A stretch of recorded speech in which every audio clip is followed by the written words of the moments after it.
What's up, friends? Welcome back to Plant Space. I'm your host, Ramon Garcia, and this is the first episode of 2025. Woo! I didn't think I'd be posting so late into the month, but it kind of was like a little bit of a crazy start. So here we are. I also planned on making today's topic a different one than we're gonna talk about.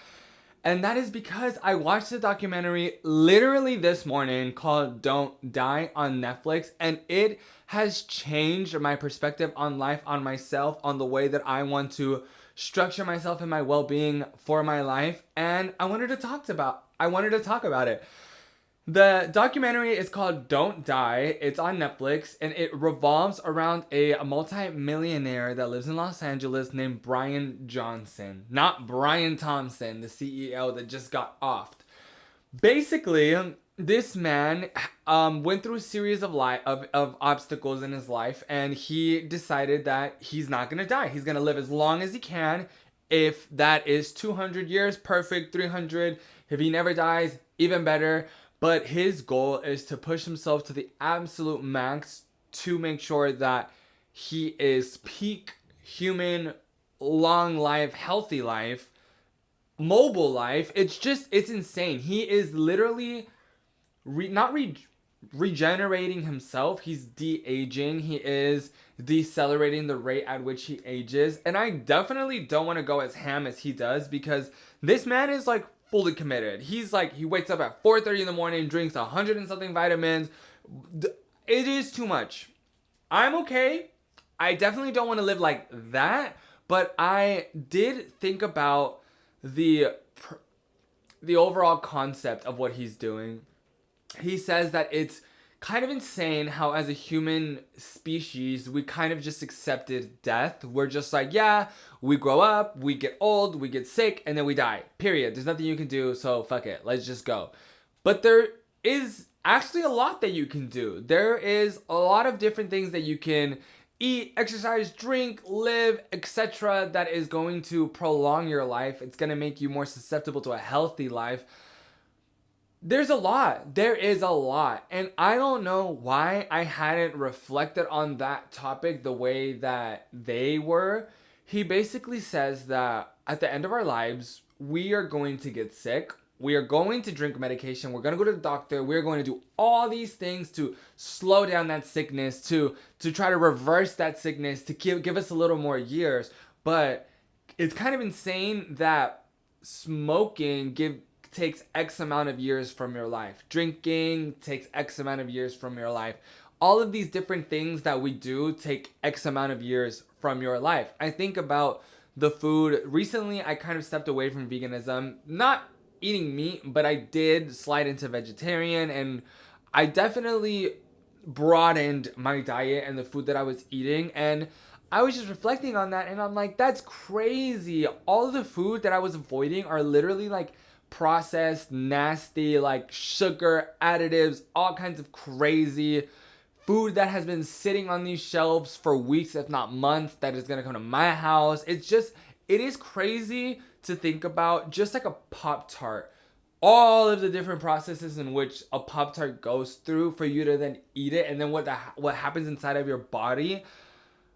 That's crazy. That's absolutely insane. I don't know what it was about that documentary that just like clicked. I definitely recommend everyone check it out for yourselves. I'm not saying that you'll take everything. I definitely did not take everything. I'm still gonna drink every now and then. I'm still gonna enjoy food that isn't necessarily the best for you.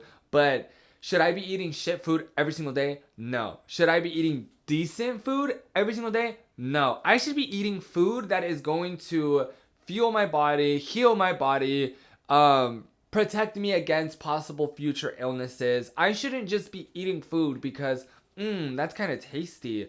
One of the points that he also talked about was taking his mind away from his body and just functioning essentially as an algorithm. And at first I was like, that's crazy. What a robot. I love my mind. But then it kind of made sense. He was saying that all of the poor diet decisions happened with his mind. Deciding not to sleep was a mental thing. Eating shit food, mental thing.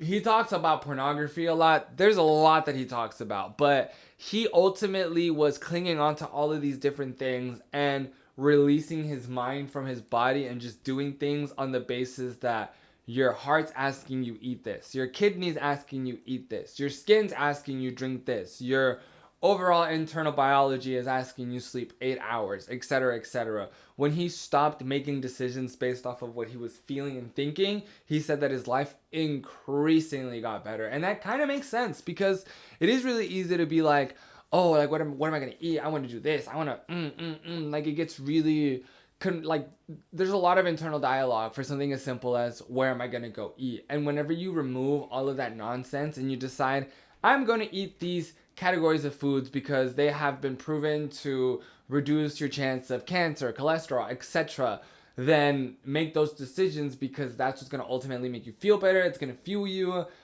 taking costs into effect. There's all kinds of things that you can add as the obstacle and then design a meal plan around that. It doesn't have to be expensive. Whole grain, whole foods are not expensive. It's a little more time consuming, but I don't know. I've definitely seen people drop a rack on making nachos because they're buying like Velveeta cheese, the Rotel, the meat, this and that and that and that. And all of a sudden you've dropped like a good 20-30 bucks when I'm like, I'm pretty sure grains, beans, lentils, all of these whole foods that have to put the work in to make, they're pretty cheap. They're really not that expensive. They're kind of like the cheapest things around there. Potatoes.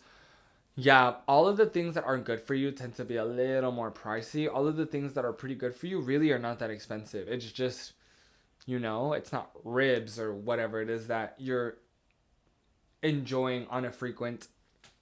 What else did he talk about? Gosh, there was so much that really hit me in a way that I didn't expect it to. I saw that they talk about a lot of different medical therapies that they participate in that ultimately rejuvenates them, decreases their age, whatever, all of that good stuff. And I too used to see these things and hear about these things like blood transfusions and taking blood from younger family members and literally infusing it into your own to make you more healthy. I thought that was like satanic and crazy and like, oh my gosh. But now that I've seen it and I saw the impact that it made on this family, I see the closeness, I see the benefits. The benefits, yo, what?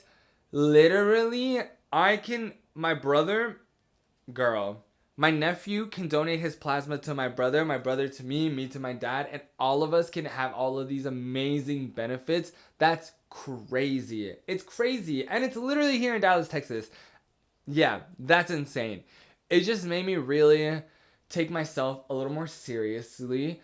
Skincare. I already take my skin really seriously, but everything, my vitamins, skincare, everything, because at the end of the day, I don't want to get to the end of the road and face all these illnesses with a poor equipped body. I want to face those challenges with a body that has been built and lubed and all kinds of things to take these challenges on. Because right now, if I was to get sick, girl, I'm not even healthy. Like I'm literally not even, like I could literally pass out of malnutrition and I wouldn't even be surprised. Honestly, I'd be like, damn, that makes sense. Yeah, I definitely don't eat, etc., etc. Like, and that's insane to me that we've just accepted. Well, it's insane to me now that we've just accepted this way of living. Grinding until you have no sleep and literally sacrificing years of your life for what? To make this achievement that in the long run, you're gonna die. You're not gonna take the achievement with you. Obviously, push yourself. I'm not saying like, whatever. Like, he still lives a very rigorous lifestyle. He still does a lot of things. The man is still an accomplished man. It's possible.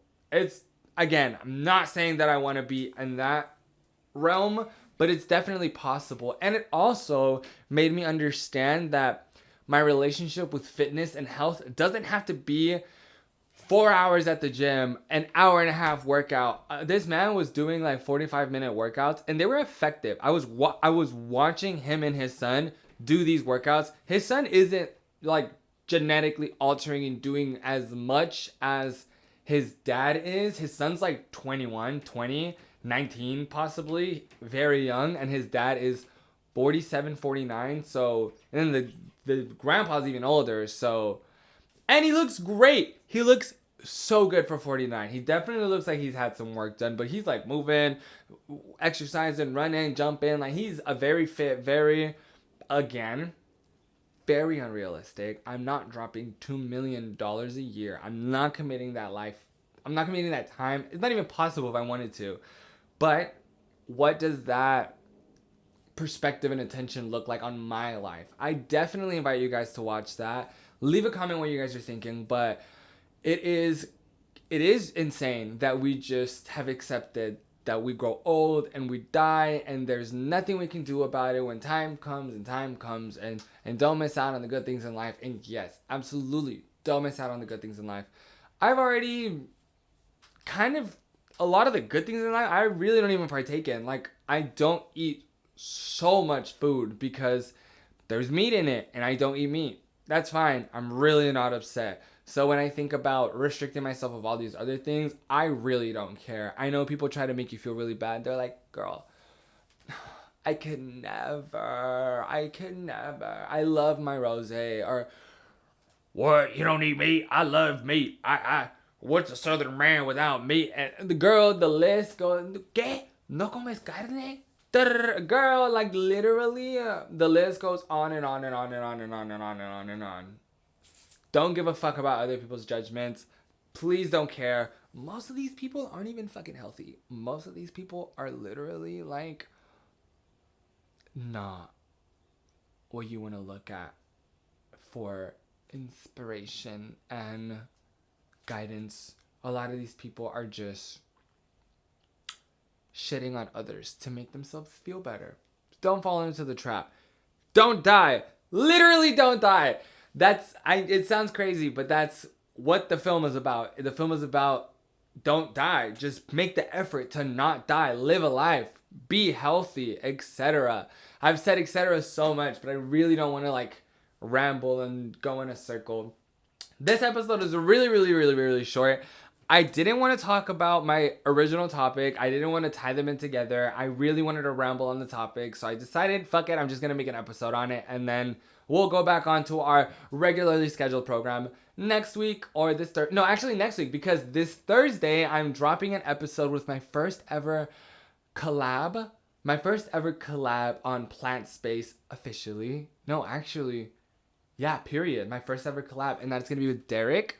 So I'm excited to post that. And yeah, that's it for today's video, you guys. Watch Don't Die. Let me know what you think about it. Put the effort in. Don't die. Follow me on all socials. Follow me on TikTok, even though it's potentially going away in like 9 days. Yeah. I'm out.